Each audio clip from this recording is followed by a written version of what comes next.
नमस्कार, जय हिंद, जय Bharat and welcome to Deaf Talks. This is Aadi Achint. हमारे साथ हैं हमारे कर्नल अजय रैना, जिनकी आज एक किताब के बारे में बात करेंगे। पहले तो सर प्रणाम। किताब का नाम है in the nick of time, saving Kashmir 1947-48। उस दिन सर एक स्टोरी सुना रहे थे, ठीक है? एंड सर ने बोला था कि एक टैंक बैटल थी जो 20 मिनट में खत्म हो सकती थी। तो मैंने सर को बोला था कि यार ये स्टोरी तो आपको सुनानी पड़ेगी। तो first we gonna listen to that story. Then there are certain things that we need to ask about this, क्योंकि कई लोगों के बारे में हम लोग भूल चुके हैं। फॉर एग्जांपल एक ब्रिगेडियर साहब हैं, and as we go in the conversation you will kind of realize who this brigadier साहब is that we've basically forgotten about। पता ही नहीं है कौन है ये साहब, ठीक है? And the way things are actually going, last week sir ने हमारे से बात करी थी about the दरबार and उसमें भी काफ़ी सारी चीज़ें हैं। So how do we connect today from the past to understand, और जिस तरह की बातें हमने उस दिन करी थी, how do we actually connect them to history? तो ये उसका भी एक एफर्ट है, but it's also an effort to kind of listen to some battle stories from sir, क्योंकि सर की story telling is really amazing. Sir ji, once again नमस्कार। Let's start with that battle story sir, so that we get people in the move. Okay, I come to that. उससे पहले सिर्फ एक चीज़ बताऊं कि बिल्कुल सही टाइम है। 22 अक्टूबर को कश्मीर में इन्वेजन हुआ था 1947-48 को। जम्मू में उससे पहले हो गया था। जम्मू की कोई बात ही नहीं करता तो रहने देते हैं, दूसरी किताब पे बात करेंगे। तो ये बात है कश्मीर पे। वो जो बैटल आप कह रहे हो उसको कहते हैं बैटल ऑफ शैलतेंग। शैलतेंग जो है, आज अगर आपको श्रीनगर जाएगा तो इस पार्ट ऑफ सिटी, बट 47-48 में of course it was outskirts of city. Srinagar 47-48 में भी रीजनेबली वेल एक टाउनशिप नहीं, टाउन ही कह सकते, काफ़ी ठीक ठाक टाउन था। क्योंकि टूरिस्ट का फॉरेन टूरिस्ट भी आते थे और इंडियन टूरिस्ट भी आते थे, और ठीक है, वेल मैनेज अच्छी रियासत थी महाराजा के नीचे। तो क्या हुआ था कि ये लोग 22 अक्टूबर को जब घुसे हैं, उसके बाद वो स्टोरी हम बाद में आएंगे ब्रिगेडियर साहब की। तो करते करते करते ना ये लोग पहुंच गए outskirts of Kashmir, Srinagar city. और 7 नवंबर को ये एक्सपेक्टेड था कि आज अटैक होना है। तो 6 की रात को शैलतेंग, उस टाइम क्या था कि जो उससे 6 नवंबर से पहले और 22 अक्टूबर के बाद इंडियन आर्मी तो 27 अक्टूबर को पहुंची थी। जो 27 अक्टूबर से लेकर 6 अक्टूबर के बीच में Indian army was deployed between Srinagar and Baramulla. Okay, तो शैलतेंग जो है वो उसी सड़क पे है। जब श्रीनगर से बारामूला की तरफ निकलती हो तो शैलतेंग वहां पे आता है। लेकिन दुश्मन जो था उसको रोड पे रोक रखा था। लेकिन आपने वैली देखी हुई है, खुला मैदान है, आप कहीं से भी निकल जाओ। तो एक डिसीजन लिया गया जो कि काफ़ी कंट्रोवर्शियल बना। शेख अब्दुल्ला ने बहुत उसको क्रिटिसाइज किया था उस टाइम कि इंस्टेड ऑफ कीपिंग की फौज को आप आगे रखो दुश्मन को रोकने के लिए, और दुश्मन आपके लेफ्ट राइट से होता हुआ श्रीनगर सिटी पहुंच जाए। वो श्रीनगर सिटी वाज तो उनका टारगेट था। तो उन्होंने एक डिसीजन लिया गया कि अपने जवानों को, जो भी ट्रूप्स थे अपने, उनको पीछे करो। बारामूला पटन रोड के पटन के पास थे, वहां से पीछे करो और शरातंग में डिप्लॉय कर दो, ताकि आप बिल्कुल सिटी के पास हो। और नक्शे पे ये था कि वहाँ पे एक पानी का चैनल है, नहर टाइप है, तो उसके ऊपर ऑर्डर हो गए। जैसे मैंने कभी पहले भी शायद मेंशन किया कि मैप्स थे नहीं, क्योंकि एक ब्रिगेडियर शेर खान था, वो लास्ट मिनट में पाकिस्तान गया था, यहाँ पे ऑपरेशन ब्रांच में सारे मैप्स ले गया था जम्मू कश्मीर के साथ में। तो इन्होंने वो देख के कर दिया। बाद में पता चला कि वहाँ तो पानी है ही नहीं, इट इज़ जस्ट ए नाली। बट चलो, सिख रेजिमेंट वहाँ पे डिप्लॉयड थी। कुमाऊं राइफल जो कि बाद में कुमाऊं राइफल जो कि बाद में पुंछ गई, वो वहाँ पे थे। एंड बाकी ऑफ कोर्स एयरपोर्ट का कुछ दिन about a week back major Somnath Sharma का बलिदान हुआ था, वहाँ पे लगे हुए थे, एयरपोर्ट पे लगे हुए थे। वो सब जैसे जैसे जितनी फौज थी डिप्लॉयड थी। उस दिन सुबह क्या हुआ कि जो डिप्टी कमांडर थे ब्रिगेड के, ब्रिगेडियर एलपी सेन थे ब्रिगेड कमांडर, और general later general lieutenant general Harbakhsh Singh, जिन्होंने पंजाब को बचाया था 65 में, वो उस टाइम कर्नल थे। तो उनको सुबह वो शैलतेंग गए देखने के लिए कि भाई, क्योंकि जब 2-3 बटालियंस हो जाती हैं ब्रिगेड के नीचे, तो ब्रिगेड का कोई ब्रिगेड कमांडर या डिप्टी कमांडर जाता तो ईजी थोड़ा कोऑर्डिनेट करना, कोई इश्यूज हो तो सॉर्ट आउट हो जाते हैं। जाने से पहले 3 लाइट टैंक, जिनको अर्मड कार कहते थे, एक्चुअली टैंक इसमें नहीं थे, और अर्मड कार्स होती थी जिनके नीचे टायर होते थे गाड़ियों वाले, और ऊपर प्रोटेक्शन होती थी हमर की, एंड गन होती थी अच्छी वाली। उनको भेज दिया गया था श्रीनगर से डल लेक के ऊपर से होते हुए कि आप जाओ और आप उधर से बांदीपुर जाने की कोशिश करो, बिकॉज बांदीपुर में भी आ रहे थे, खबर आई थी, वहाँ से खबर आई थी कि बांदीपुर से भी पाकिस्तानी उस एक्सिस से भी आ रहे हैं। बारामूला से श्रीनगर आने के बाई रोड 2 ही एक्सिस थे, सीधा बारामूला श्रीनगर जो सो कॉल्ड हाईवे तो नहीं कह सकते, मेन रोड कच्ची थी वो वैसे, बट और दूसरा था कि आप वुलर लेक के साथ साथ घूम के आओ ऊपर से कंगन से होते हुए, यू कम टू श्रीनगर। तो वो चले गए। इधर हर वक्त साहब जाते हैं शरतंग में, और उधर से पाकिस्तानी प्रॉपर बिल्डअप, जब उन्होंने देखा भारतीय फौज रात को निकल गई, वहाँ तो कोई बचा ही नहीं, रास्ता खुला है, वो सारी गाड़ियाँ वाड़ियाँ ताम जाम, एम्बुलेंस, उनका जो भी ट्रक, वो कोई 1000 एक ट्रक लेके आए थे कि यहाँ की औरतें और औरतों को लड़कियों को उठा के वापस लेके जाना और लूट का माल लेना है।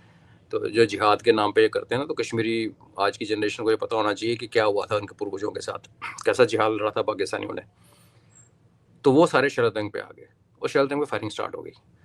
अब वो 6000 थे जब उन्होंने एंटर किया, बीच में डोगरा आर्मी से लड़ाई वगैरह होती रही, तो भी वो 4 और 5000 के बीच में उनकी तादाद थी। इधर हार्डली 200 ट्रुप्स जो कि सिख और कुमाऊं वो डिप्लॉयड हैं, क्योंकि वो डिप्लॉयड हैं तो वो उनको रोकने में थोड़ा सा कोशिश कर रहे थे, रोक रहे थे। उनके बीच में जो सूखी वाटर चैनल थी उसको वो डर के मारे कबायली और जो पाकिस्तानी से क्रॉस नहीं कर पा रहे थे, वो छोटा सा बंद था। तो एक सिचुएशन आई कि सीरियस होने लगा, तो तभी जनरल हरबख्श जो थे ना, वो पहले जब ब्रिटिश इंडियन आर्मी में थे, वो नेचुरली वही इंडियन आर्मी बनी थी, और वो उस टाइम महाराजा के राज में 47 पहले वो ट्रैकिंग करने कश्मीर आया करते थे, उनको ट्रैकिंग का शौक था। तो नक्शे तो नहीं थे, बट उनको जुबानी याद था कि यार ऐसे ऐसे जाओ, डल लेके आगे जाओ, और वहां से अगर आप लेफ्ट मारो और जेलम क्रॉस कर जाओ तो बारामूला रोड पे आ सकते हो। तो उनको मैप तो था नहीं, तो वो जो टैंक कमांडर था यंग अफसर नील, उसको उन्होंने रेडियो सेट पे कहा ऐसे कर, तो लेफ्ट मुड़ और कहीं से जेलम क्रॉस कर, और जेलम क्रॉस करके तेरे को रोड मिलेगी, वो बारामूला श्रीनगर रोड है, उधर से तू पीछे से आ, क्योंकि सारे लोग कबायली जो थे और जो पाकिस्तानी थे वो आगे आ चुके थे शरातंग, पीछे उनकी गाड़ियाँ खड़ी थी, आगे वो वही जैसे करते हैं अपने वो सारागढ़ी मूवी में जैसे देखा, पूरा मॉब की तरह अटैक करना, फ्रेंजिड पीपल। तो ये यंगस्टर वहाँ से निकला और करते करते उसको लकड़ी का पुल मिला। वो पुल उतना था कि जितने उनके गाड़ी के टायर थे, टैंक्स के टायर चौड़े थे ना, उससे भी 2 इंच कम था, लेकिन वो धीरे धीरे धीरे धीरे करके दे केम अक्रॉस, एंड वो जब उस रोड पे पहुंचे, बारामूला श्रीनगर रोड पे, तो अब सीन ये बनता है कि पीछे पाकिस्तान है, फिर पीछे बारामूला है, इधर आप हो, और आगे जो रोड श्रीनगर जा रही है उसके ऊपर सारे वो 5-6 हज़ार जो फ्रेंजिड, उनको रेपिस्ट के, ये मोलेस्टर के, ये लूटर के, जो भी कहना चाहते हैं आप कह सकते हैं, और अगर को बहुत प्यार है तो जिहादी भी कह सकते हो, तो वो उनकी पीठ आपकी तरफ है और वो लड़ रहे हैं हमारे शलातंग में जो आर्मी के साथ। तो पीछे से जब टैंक आते हैं, आर्मर्ड कार्स आती है, उसको टैंक ही कहते थे उस टाइम में, तो जो पीछे वाले थे ना, उनका अल्लाह अकबर के नारे लगाने शुरू कर दिए कि अपनी फौज आ गई। उसकी बैकग्राउंड ये है कि मैंने जैसे कहा जम्मू में अटैक पहले हुआ था, तो जम्मू में भिम्बर करके एक जगह है और मीरपुर, उसके इन दोनों जगहों को इन्होंने कैप्चर किया था ना, उसमें इन्होंने लाइट टैंक यूज़ किए थे पाकिस्तान आर्मी ने, सरेआम सामने आके बिना किसी हिचक के। तो उसका जो सीओ था उस रेजिमेंट का, उसने जाके जनरल अकबर खान जो कि सारा कोऑर्डिनेट कर रहा था, ऑपरेशन गुलमर्ग था ना ये जिसमें अटैक हुआ था, उसने कहा था मुझे इजाज़त दो तो मैं टैंक्स लेके जाऊंगा। तो उसने कहा था नहीं, हम ऑफिशियली नहीं कर सकते। तो इस भाई साहब ने कहा कि मैं ऐसे करता हूँ, मैं टैंक्स को पेंट कर दूंगा अपने खर्चे पे, 2-3 टैंक लेके जाने दो, बिकॉज फिर हमें कश्मीर फतेह करना आसान हो जाएगा। तो उसको इजाज़त नहीं मिली थी, लेकिन खबर चल रही थी कि अपने टैंक आने वाले हैं। तो जब ये टैंक्स आए तो उन्होंने अल्लाह अकबर किया, कि हमारे बंदों ने हैच बंद किया था, और वेलकम करने के लिए जैसे चेयर शुरू हुई, तालियां बजनी शुरू हुई, अंदर से फायर स्टार्ट हुआ। तो तीनों ने फिर वो 3 टैंक आगे से सिख रेजिमेंट, ऊपर से आ गई एयरफोर्स। तो ऐसा कॉम्बिनेशन बना कि इतना बड़ा कैंपेन पाकिस्तान का, इतना well planned by Britishers, well orchestrated, सब करने के बावजूद 20 मिनट के अंदर ये लड़ाई खत्म होगी। और उस 20 मिनट में क्या हुआ, पीछे से उन्होंने मारा आर्मर्ड कार वालों ने, आगे तो होल्ड कर रहे थे। जब एयरफोर्स आई तो वो टाइम था फर्स्ट वीक ऑफ नवंबर, 7 नवंबर की बात है, सुबह का टाइम था, 10-10:30 बजे का। तो उस टाइम लोगों ने अभी तक, क्योंकि वहां पे पहुंचे नहीं थे अटैकर्स, इन्वेडर्स, तो लोगों ने अपनी मक्की की फसल काट के, जैसे आजकल का मौसम है, काट के ढेर लगाया हुआ था, क्योंकि उस जमाने में वो मशीनें तो थी नहीं कि आएगा और करके चला जाएगा हार्वेस्टर। तो उसको सुखाने के लिए बेसिकली आप इकट्ठा करके और रस्सी से बांध के से, जैसे देखने में छोटी सी हट लगती है, तो ऐसी ऐसी हट्स बनी हुई थी खेतों के सेंटर में, सारा काट के रख लेते हैं। तो जब ऊपर से एयरफोर्स आई ना, तो वो जो थे नमूने कुछ को लगा कि हम इसमें घुस जाते हैं हट के अंदर, उनको पता था मक्की का हुआ है, वहाँ पे तो मक्की होती है, बट दे थॉट कि छुप जाएंगे। वो अंदर घुसे, एयरफोर्स ने नैपाम फेंका ऊपर से और लग गई आग, तो वो अंदर ही रोस्ट हो गए। और उसके बाद जब एयरफोर्स ने जो गाड़ियाँ पीछे खड़ी थी 500-700 गाड़ियाँ, उनको स्ट्रैडल किया, कुछ ने मुड़ने की कोशिश की, वो मुड़ नहीं पाए, गाड़ियाँ पलट गई, क्योस मच गया और कश्मीर की कैंपेन दुश्मन की ख़त्म हो गई। ये बात है 7 नवंबर की। और ये अगर ना होती ये वाला, अगर उस दिन वो सक्सीड कर जाते और अगर पीछे से आके टैंक ना मारते उनको और एयरफोर्स टाइम पे ना आती और ऑफ कोर्स आगे से सिख कमांडो अगर रोक के ना रखते, तो फिर श्रीनगर हमारे हाथ से निकल जाना था, which would have been disasters. हमें मिलता भी तो फिर उजड़ा हुआ मिलता। तो ये वो कहानी है जो आप 20 मिनट की कह रहे थे, ये टर्निंग पॉइंट। जी, ये एक तरफ का देखें, और दूसरी तरफ जो एक जो मुस्लिम पलटन ने किया था, who basically flipped and did all that. I think उसका भी एक 2 मिनट का आप रिमाइंडर दे देंगे, so because that kind of forms the story where we can go to Brigadier Rajendra Singh after that. तो मुजफ्फराबाद जो था बिल्कुल बॉर्डर पे, आज बाकी पीओजेके में है, लेकिन पीओजेके की कैपिटल है। उस टाइम वो जम्मू कश्मीर और पाकिस्तान के बॉर्डर पे था। तो उस जगह पे जो बटालियन डिप्लॉयड थी उसका नाम था 4 जैक इन्फेंट्री, जो आज की नाम उसका 4 जम्मू एंड कश्मीर राइफल्स है। और ये वो बटालियन है जिसका जिसका एसोसिएशन कह लो या ऐसे कह लो, जनरल जोरावर सिंह की बटालियन है, वो तगड़ी बटालियन थी।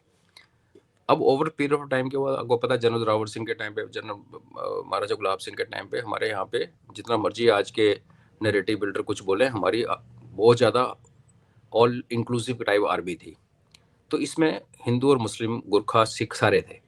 कश्मीरी लड़ना चाहता, उनको तो लड़ने का तरीका अभी 1990 में आया, उससे पहले लड़ते नहीं थे। तो मुस्लिम कंपोनेंट जो था उस बटालियन का, वो पुंछ का था। तो जो मैं कह रहा हूँ कि जम्मू में पहले आया, मतलब जम्मू प्रोविंस में अटैक पहले हुआ, जम्मू प्रोविंस में पहले गड़बड़ स्टार्ट हुई, तो उन लोगों को पहले दिमाग घुमा हुआ था। तो पाकिस्तानी ने क्या किया कि तब बॉर्डर तो था, बटालियन लगी हुई थी, लेकिन आना जाना चल रहा था, लोग अभी आ रहे थे जा रहे थे, उधर तो कत्लेआम चल रहा था पंजाब में, ये वही तो दिन है। तो पाकिस्तानी ऑफिसर्स और जवान सिविल कपड़े पहन के फ्राइडे को वो मुजफ्फराबाद आते थे, वहाँ नमाज पढ़ते थे, और इस पलटन के मुस्लिम जवान भी नमाज पढ़ते थे। तो इनकी आपस में वहाँ पे कोऑर्डिनेशन हुई जिहाद के नाम पे। इसकी खबर श्रीनगर पहुंची कि ऐसे कैसे हो रहा है, लोगों ने बताया, जो लोगों पहचानते थे लोकल्स। तो सीओ जो थे कर्नल नारायण सिंह, उनको बताया गया कि भाई ऐसे है कि उनकी ना 2 कंपनी मुस्लिम थी, 2 कंपनी हिंदू थी, नॉन मुस्लिम। तो नॉन मुस्लिम कंपनी में से एक कंपनी साउथ में कोहाला, एक ब्रिज था कस्टम पोस्ट, जहाँ से रावलपिंडी से रोड आती थी, कस्टम पोस्ट थी, वहाँ पे थी। और एक ऊपर कुपवाड़ा और केरन में लगी हुई थी। और मुस्लिम कंपनीज मुजफ्फराबाद, दुमेल, इकट्ठा ही जिसको मान लो, वहाँ थी। तो उनको बोला गया कि आप ऐसा करो कि आप अपने इनको रिप्लेस कर दो, कंपनीज को पीछे बुला लो और आगे नॉन मुस्लिम कंपनी रखते हैं। अब उससे जस्ट पहले वर्ल्ड वॉर 2 खत्म हुई थी। उस बटालियन को 5 मिलिट्री क्रॉस मिले हुए थे।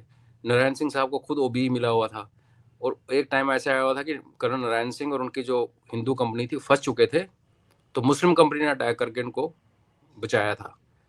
तो वो तो कहते थे कि मेरी ज़िंदगी अगर मैं ज़िंदा हूँ तो इनके कारण है। प्लस ये एक ऐसी बटालियन थी उस टाइम जिसमें कुक हाउस कॉमन था। नहीं तो जहाँ भी हिंदू मुस्लिम ट्रुप्स, इवन आज भी ऐसा होता है कि कोशिश ये आती है हलाल झटके के चक्कर में किचन अलग हो या स्टोव्स अलग हों। तो ये एक बटालियन थी जो इकट्ठा खाती थी। तो इसमें कोई, तो उन्होंने कहा नहीं नहीं, हमें मेरे बच्चों की तरह, मैं इन पर पूरा भरोसा करता हूँ, उन्होंने मेरी जान बचाई है, मेरे ऐसा थोड़ी करेंगे। फिर जब दूसरी बार फिर उनको बोला कि नहीं कुछ है, तो उन्होंने एक मुस्लिम ऑफिसर को बुलाया, क्योंकि कंपनी कमांडर मुस्लिम कंपनी का मुस्लिम ही थे। उनको बोला कि आप देख के आओ। तो वो तो पहले मिला हुआ था। तो 2 यंग ऑफिसर्स गए, घूम फिर के आए, बोला सब खाली है, कुछ नहीं है। और फैक्ट ये था कि जस्ट अक्रॉस द बॉर्डर 10,000 कबायली, ये पाकिस्तानी आर्मी जवान ऑफिसर सारे वहाँ पे कबायली ड्रेस पहन के they were ready to come into Jammu and Kashmir. तो 22 तारीख के सुबह सुबह जब वो आए हैं तो इन्होंने गेट खोल दिया। और गेट खोला तो फिर वो 22 तारीख को, और उस दिन क्या था, उस टाइम दशहरे का टाइम था। उस बटालियन में ये भी रिवाज था कि जिस दिन हिंदू फेस्टिवल होगा उसके 1-2 दिन पहले, उन दिनों उनके हथियार जमा करा के उनको छुट्टी दी जाएगी, क्या वो मंदिर जाना है, घर जाना, जहाँ भी जाओ। और जब मुस्लिम होता था तो मुस्लिम्स को सेम। तो दशहरे के बाद ईद आनी थी इमीडिएटली देयर आफ्टर। तो जो हिंदू जवान थे उनके हथियार कोत में थे। और वो रात को जब सुबह अपने इनके मुस्लिम ट्रुप्स ने उनको खोल दिए दरवाजे, तो उनने उनको सोते सोते मार दिया, उठने नहीं दिया, हथियार थे नहीं। पीछे सीओ को पता चला तो वो पूरा दिन 10-12 लोगों को लेके, उनका एडजुटेंट था, वो भागता हुआ गया गोद खोलने के लिए, हथियार निकालने के लिए, उसको वहीं पे मार दिया। बिकॉज मिल गया ना साथ में, तो घर के बेदी लंगा डाए, तो अपने जवानों को पता कि यहाँ हमारा कोत है, यहाँ सीओ साहब है, यहाँ हेडक्वार्टर है। तो फिर वो उन्होंने, क्योंकि पूरा दिन 10-12 लोगों ने उनको वहाँ रोक के रखा और सेट पे मैसेज पास किया ब्रिगेडियर जितेंद्र सिंह को, चीफ ऑफ स्टाफ थे, कि ऐसे ऐसे हो गया, पता नहीं है कितने लोग हैं, लेकिन हमारे ऊपर हमला हो गया। और उन्हें ये भी नहीं बता पाया कि हमारी अपनी कंपनी ने धोखा दिया है, बिकॉज उनको इन्फॉर्मेशन इतनी पहले थी आई नहीं। फिर वो 2-2:30 बजे के बाद उन्होंने लास्ट ट्रांसमिशन की कि अब मैं अपना रेडियो सेट तोड़ रहा हूँ, बिकॉज दुश्मन के हाथ में पड़ जाएगा और अभी सिचुएशन बड़ी होपलेस है। तो फिर वो वहाँ से अंधेरा होते वहाँ से निकले जाते हैं, बाद में उनको एम्बुश होता है, उनकी डेड बॉडी नहीं मिलती। तो ये 22 तारीख की पूरे दिन का घटनाक्रम, सुबह 6 बजे से लेकर रात तक उनको वही जो मुट्ठी भर 10-12 लोग थे हेडक्वार्टर के सीओ और उनके साथ, उन्होंने इन सब कबायलियों को रोक के रखा और ये लोग बिजी हो गए मुजफ्फराबाद में लूटने में। और इनका जिहाद इतना अच्छा था कि इनको बताया गया कि एंटिसिपेशन, क्योंकि जब लोगों को पता चला पाकिस्तानी आके नमाज पढ़ रहे हैं, तो हिंदूज को पता था कि पंजाब में क्या हुआ है, क्योंकि ये अक्टूबर है, पंजाब में तो जून जुलाई अगस्त में शुरू हो गया था। तो उन्होंने लोकल मुस्लिम से बात करके अपने जो मंदिर और अपने अमीर अमीर लोग थे उनके जो सामान था उनको मस्जिद में शिफ्ट कर दिया। उन्होंने कहा यार लुटेरे हैं, आएंगे आपके घर लूटे फूटेंगे, बाद में दफा हो जाएंगे, तो चलो हम विल लिव। और कुछ लेडीज हमने मुंह ब्लैक कर कोयला मल लिया कि हम देखने में गंदे लगे। ये इतने अच्छे जिहादी थे कि इनको पता था, क्योंकि इनके सोर्सेज थे। तो इन्होंने पहले हिंदुओं को लूटा, सिखों को तो सिखों और हिंदुओं को पुल के ऊपर खड़ा करके, कृष्ण गंगा पुल के ऊपर खड़ा करके तलवार से गले काटे। लेडीज और यंग गर्ल्स को गाड़ी में भर के ले गए। और जब सब कुछ हो गया तो फिर उन्होंने मस्जिद के अटैक कर दिया और उस मस्जिद की भी ईंट से ईंट बजा दी, बिकॉज उसके नीचे अंदर उनको हिंदू पता था। प्रॉपर्टी, उनको पता था, वो मिले हुए थे ना बीच में। तो ये हुआ 22 अक्टूबर को, जब ब्रिगेडियर जितेंद्र सिंह को पता चलता है। और 22 तारीख की शाम को ये जब इधर से निकलते हैं श्रीनगर से, बारिश हो रही होती है, और उस टाइम उधर कर्नल नारायण सिंह की ऑलमोस्ट जो भी लड़ते लड़ते वीरगति को वो प्राप्त होते हैं, कल की रात 22 अक्टूबर 47 को। तो ये हुआ था वहां पे मुजफ्फराबाद में। आज जब आप चीजें देखते हो होते हुए, basically the similar, I mean you know मेरे पर्सनली क्या व्यूज हैं। I will be very honest with you, recently एक एक ट्विटर पेज मैंने रिपोर्ट करा जहां पर वो मुझे मतलब रिलीजन पे तो गाली दे रहा था, and then he was praising Asim Munir. ठीक है, कहां पर? One of the cities in Kashmir. मैंने नॉर्मली मैं करता नहीं, but this one kind of itched me, तो मैंने रिपोर्ट करा। फिर I send it to the authorities कि ये देखो। एंड ये जो एक इनके, do you see the treachery even today sir when we talk about this? या I will come to that. उससे पहले वो जो आपने मुझे ब्रिगेडियर साहब की कहानी सुनी पूछी थी, तो हाँ, वो फिर दैट वी वो कैन, या हाँ, तो जब ये इधर कर्नल नारायण सिंह की मौत होती है और वो मुजफ्फराबाद दोमेल एरिया वो पकड़ लेते हैं, रात हो जाती है, रेस्ट करने बैठ जाते हैं खा पी के। तो यहाँ से ब्रिगेडियर राजेंद्र सिंह रात को उरी पहुंच जाते हैं 100 बंदे लेके, कोई कुक, कोई वॉशरमैन, कोई ट्रेनर, जो भी मिला। तो फौज थी नहीं, वो फिर लंबी कहानी है फौज क्यों नहीं थी, जो थी उसने धोखा दे दिया। तो 22-23 तारीख की सुबह इनका एक गढ़ी के नाम पे आमने सामने आते हैं, इधर से ये चलना शुरू करते हैं, पता ही कुछ नहीं है, कितने खबर कुछ नहीं है, सिर्फ सुनी सुनाई गप्पे हैं। लोग आ रहे हैं, र्यूमर्स बहुत ज़्यादा, उधर से वो आ रहे हैं। उनके हिसाब से ये मुस्लिम कंपनीज ने ये कहा था कि हमारे पीछे अभी कोई फौज नहीं, सीधी महाराजा को पकड़ो जाके, अभी हमारे बीच में, श्रीनगर के बीच में कुछ नहीं है, सिर्फ महाराजा की पैलेस प्रोटेक्शन गार्ड है, जो कैवलरी गार्ड थी, बाकी कुछ नहीं है। उन्होंने ये केटर फॉर ने किया था कि एक जो चीफ ऑफ स्टाफ है जे.एंड.के फोर्सेस का, ब्रिगेडियर राजेंद्र सिंह, महावीर चक्रा मिला उनको बाद में, वो 100 बंदे इकट्ठे करके वो रास्ते में उनके खड़ा है। तो 23, 24, 25, 26, 27 की सुबह 2:30 बजे तक ये 100 जो लोग हैं मरते गए, फिर और भी कोई 10 कहीं से आ गए, कोई 15 कहीं से आ गए। तो इसलिए कुछ हिस्टोरियन कंफ्यूज हो जाते हैं, कहते हैं 250 बंदे थे, 250 नहीं थे, किसी भी टाइम पे उनके नीचे 100 से ऊपर बंदे नहीं थे, बिकॉज पहले इनकाउंटर पे गढ़ी में ही जो 23 तारीख की सुबह होता है, उनकी एक प्लाटून पूरी की पूरी मारी जाती है, तो ही कम्स डाउन टू 70। फिर पीछे से 15 लोग इन्फोर्समेंट आती है। तो 5 दिन की ये लड़ाई, 100 बंदों ने पीछे आते आते आते आते उनको रोक रोक के बारामूला के आउटस्कर्ट्स पे 2:30 3 बजे के आसपास उनको लाश देखा गया। और वो उन्होंने बोला कि मेरी पिस्टल मेरे को दे दो, रिवॉल्वर। और अब he was very badly wounded. और उसके 6 घंटे के बाद इंडियन आर्मी लैंड करती है श्रीनगर में। तो इनकी डेथ के बाद और आर्मी के लैंड करने के बीच में अराउंड 6 बजे सुबह पहले इन्वेडर्स की गाड़ी, पहले जो ग्रुप ऑफ इन्वेडर्स, उनकी गाड़ियाँ बारामूला में एंटर करती हैं और फिर वो बारामूला के को लूटना शुरू करते हैं। तो ये जो कुछ क्रूशियल आवर्स थे, कश्मीर में बच्चों को पूछो तो बोलेगा हम बारामूला को 4 दिन लूटा, ऐसा कुछ नहीं था। बारामूला में 15,000 पॉपुलेशन थी टोटल। जैसे दुश्मन पास आ रहा था, खबरें आनी शुरू हो गई थी, Hindus and Sikhs were leaving. कुछ लोग छोड़ नहीं पाए बिकॉज जो टांगे वाले थे, जिनका नॉर्मल किराया 10 पैसे 15 पैसे होता था श्रीनगर, बारामूला श्रीनगर, वो 50 रुपये मांगने लगे, जैसे एक्सप्लॉइट करते हैं। तो कुछ लोग अफोर्ड ही नहीं कर पाए, कुछ लोग बोट्स में जेलों में बैठ के चले गए। कुछ लोग ऐसे थे बेचारे जिनकी गाय वगैरह प्रेग्नेंट थी, उन्होंने बोला हम गाय को छोड़ के कैसे जाएं, तो कुछ रुक गए। तो all of them were butchered and ladies were taken. फिर एक शगुफा उसमें डाला गया कि नन्स का रेप हुआ वहाँ चर्च में। बाद में फर्स्ट हैंड अकाउंट आया, मिशन इन कश्मीर किताब लिखी एंड्रयू ने, वाइट हैंड है, कोई रेप नहीं हुआ, नन्स को मारा था। एक ब्रिटिश आर्मी ऑफिसर भी मारा गया था चर्च के अंदर।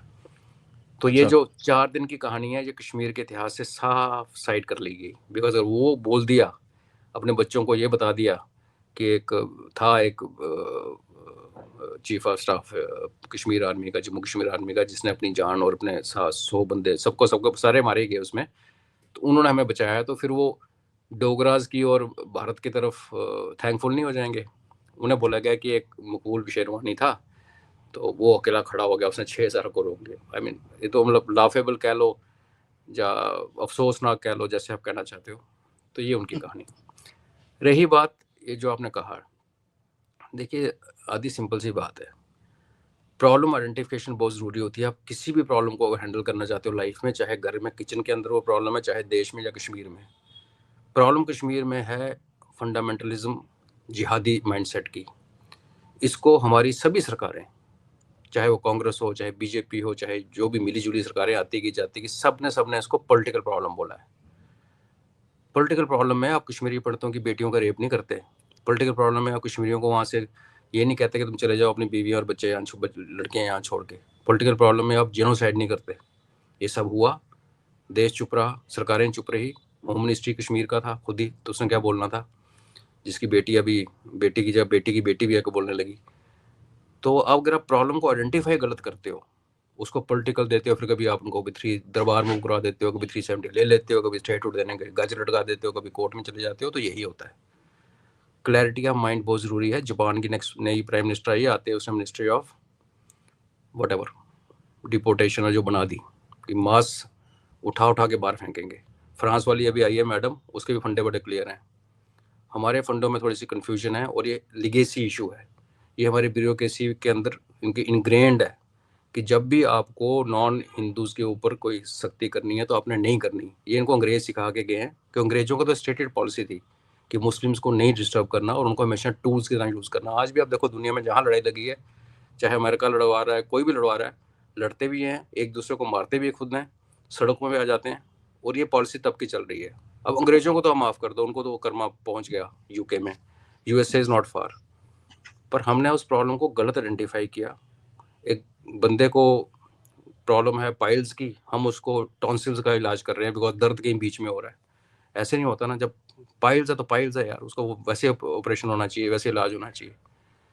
तो ये जो आपका सवाल का जवाब ये है कि मैं उनको गलती बुरा नहीं मानता, उनके फंडे बड़े क्लियर हैं, उनके लिए नेशनहुड कोई बात नहीं होती, उनके लिए रिलीजन सबसे ऊपर है।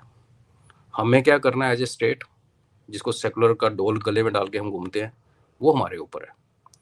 तो हम किसी को क्या ब्लेम करें? आदि प्रॉब्लम हमारी इंस्टीट्यूशंस की है, हमारी ब्यूरोक्रेसी के, एक जिसको कुछ लोग कहते हैं मुस्लिम वीटो, उसकी है। और ये तो हम रोज़ देख रहे हैं, हमारे जुलूस निकलता है तो पत्थर लगते हैं, गाने गाते हैं तो पत्थर बाजते हैं। कल दिवाली पे लोगों ने बॉम्बे में ऐसी जगह में पत्थरबाजी कर दी। उसका रिप्लाई हम पॉलिटिकल और पार्लियामेंट्री तरीके से और अच्छे तरीके से करने की कोशिश करेंगे तो हम इनको सिर्फ उकसाएंगे। और कोई तरीका नहीं। सर वी एक आर एक फॉलो।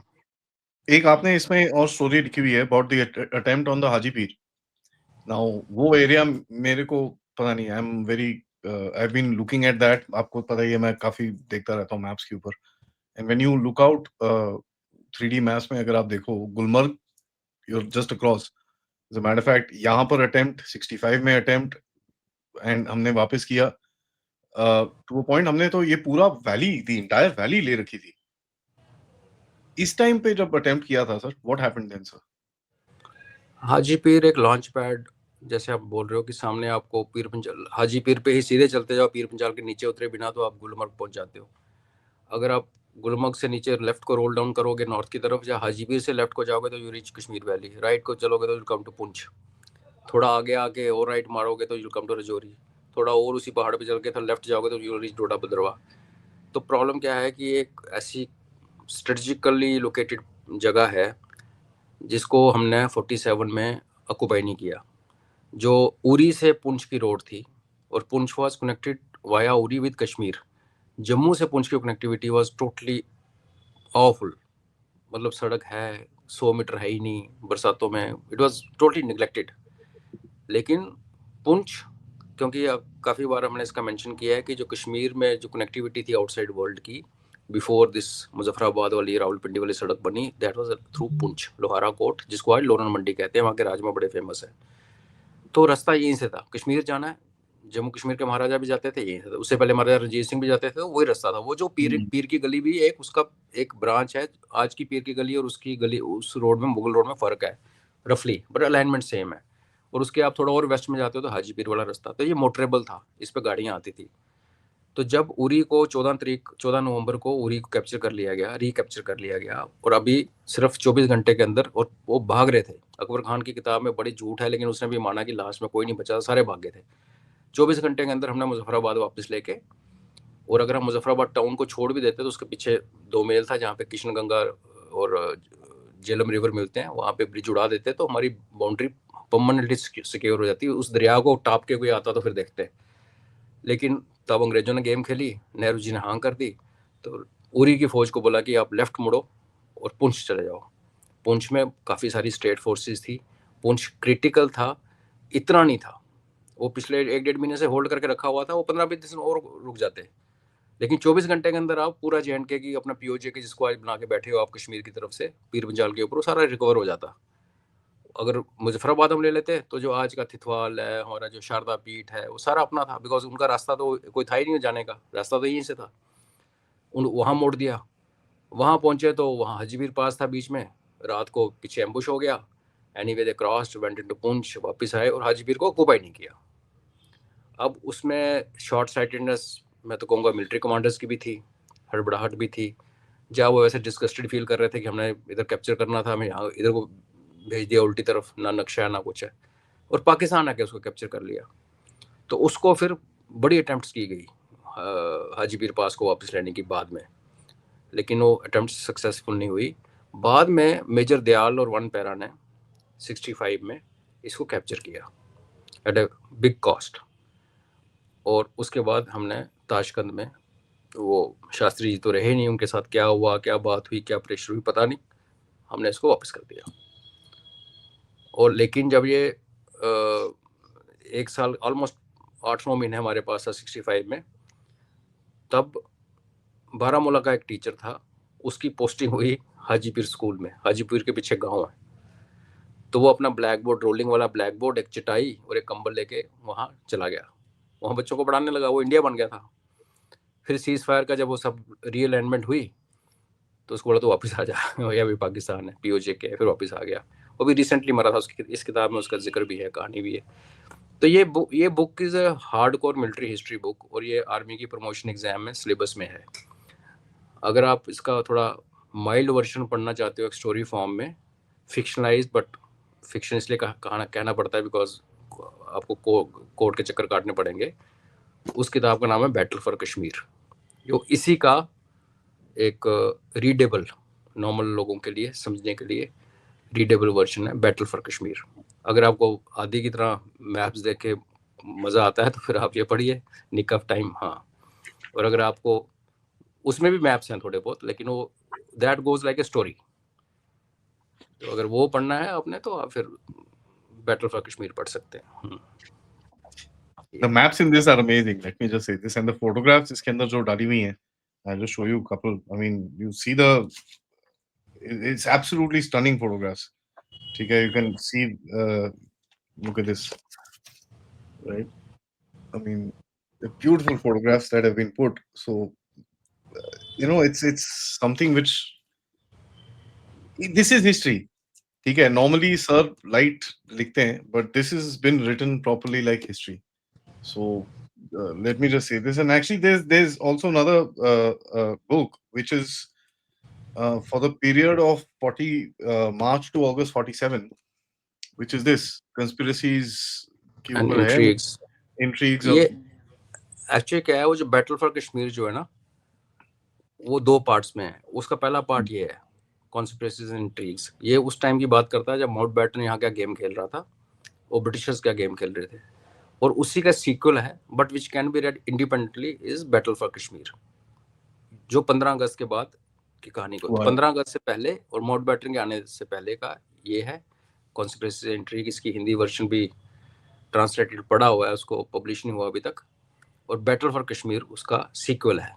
बट अगर आप चाहे तो आप बैटल ऑफ कश्मीर इंडिपेंडेंटली पढ़ सकते हो। ये थोड़ी सी हैवी रीडिंग है, इसमें थोड़ा सा, क्योंकि ये ब्रिटिश रिकॉर्ड्स में से निकाला हुआ है, माउंटबेटन पेपर्स को रिप्रोड्यूस किया हुआ है।